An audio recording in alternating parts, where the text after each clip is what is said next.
we're group 3, and this is our final Philosophy 205 presentation, conversation.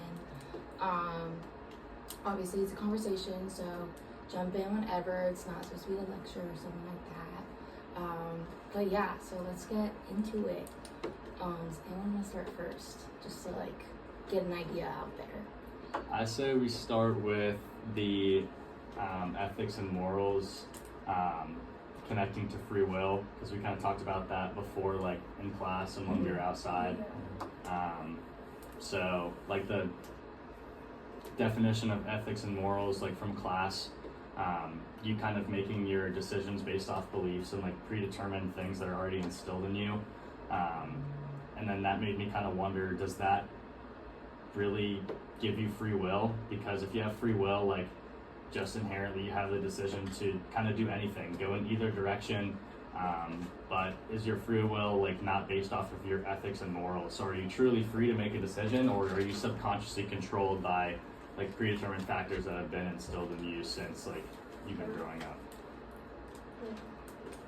Yeah, I mean, I think that you're always subconsciously like influenced, because you always have to base a decision off of like prior like knowledge or like beliefs or something. Yeah, like you don't just like randomly make decisions. Yeah, it's like you make your morals based off of your surroundings and the people you surround yourself with.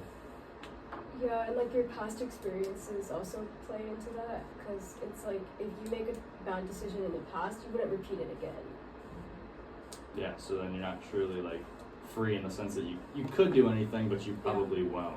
Because you have literally like Yeah. Sometimes you have like intrusive thoughts and you don't act on it, because obviously that'd be a bad idea. So it's like you really have free will, because if you had like full free will, you would act on that intrusive thought anyway, if that makes sense. Yeah. And then you could connect that, what you just said, to utilitarianism, in the sense that like whatever you do is supposed to make you happiest in that sense. So if you make the decision that's going to make you happiest, like ethically, morally, would you be happier like saving 100 people or going to like a concert XYZ, like, because internal happiness, you could argue, is pleasing your morals and ethics.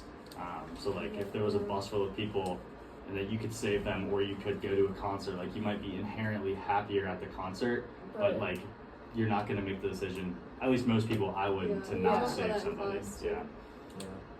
Because it's like the morally better decision would be to like save the people's lives, which also plays into like objective moral facts. Like I feel like some people think that there are like things that are objectively like morally correct, and some people think that there aren't, which is like whatever you believe to be morally sound is.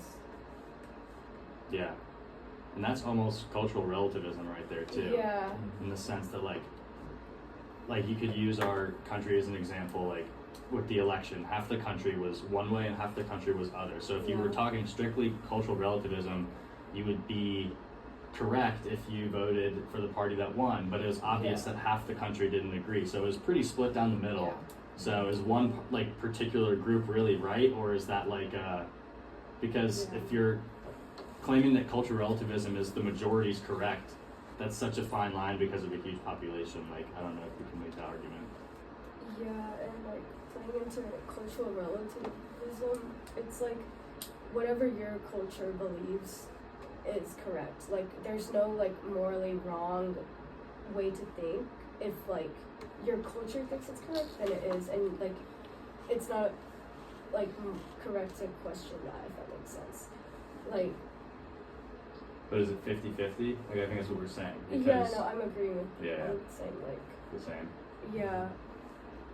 Well, you could also relate cultural relativism to like the indigenous population and how they think about philosophy, like Western knowledge versus native knowledge. So like, those are their thoughts and feelings, or like how they approach philosophy and how they want to like understand different concepts, which is completely different to what we're mainly learning about in like this class. So you could think of it as, oh, well, is it how they feel, or like what they believe? Is it actually knowledge and stuff like that? Is it actual knowledge? Like, because it's like you know, skepticism is like based on like beliefs, or it's like, it's pretty much saying, oh, everything is just beliefs and there's really no knowledge. So like nothing to back it up. yeah, so like is Western knowledge and native knowledge, like, is that actual knowledge or is it just what they believe in? Yeah, so it's like whatever you believe is what's considered true, which is ethical subjectivism. So it's like if you come from like an indigenous family and like you believe like whatever your family's culture believes in, which is like the indigenous way of philosophy, and then another person could like grow up believing in like the Western way of thinking and like knowledge, and so it doesn't mean one or the other is correct, which also ethical subjectivism.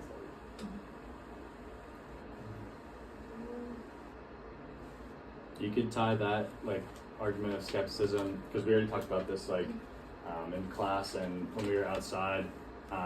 We brought up AI a lot and how it's like so unpredictable and it's so new, so it's like hard to really categorize it and like give an accurate description of how it works or where you can kind of put it. But like if the skepticism argument is that knowledge is based on perception and like, or knowledge, we don't really have knowledge, it's just a belief about everything. Is AI then only have beliefs about what we're programming it? Like, does AI truly have knowledge?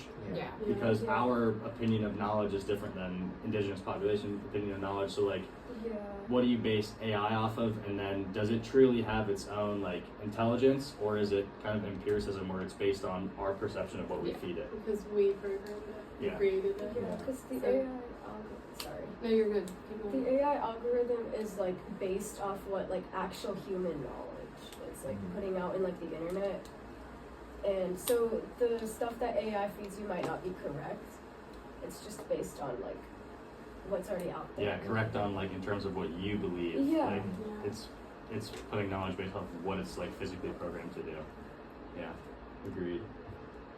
Yeah, and like same with AI art, like AI art, it just uses like art that's already pre-existing to like form its own, and so it's like technically just like using like bits and pieces of like actually human generated art to like form.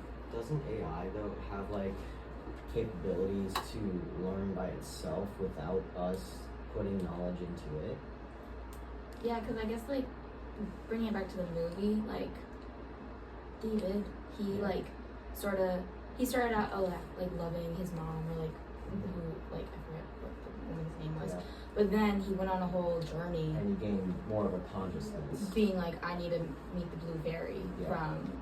He kind of broke his program. Yeah, and so that was like a whole thing, like ending where his creator was like, well, we just created the first ever like robot that can feel, and then he like sort of freaks out and then goes on a journey to find the blue fairy.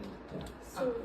But it sort of just shows like he built on what he was programmed to, like built on. So like, does he really have feelings, or is it just like? Yeah, it's like he had a foundation to work with. Yeah. And then he somehow found a way to expand that foundation. Yeah. So do you guys think that like realistically in real life AI, do you think it can become self-aware, like in the movie? Definitely. Okay. Yeah, I totally think it depends. Like, we're a form of like intelligence and have quote unquote like free will, so I think in the future for sure AI could get there. Because we base AI off of ourselves, and if we have free will, AI is going to have free will. Eventually it probably could, yeah. But then you could make that like,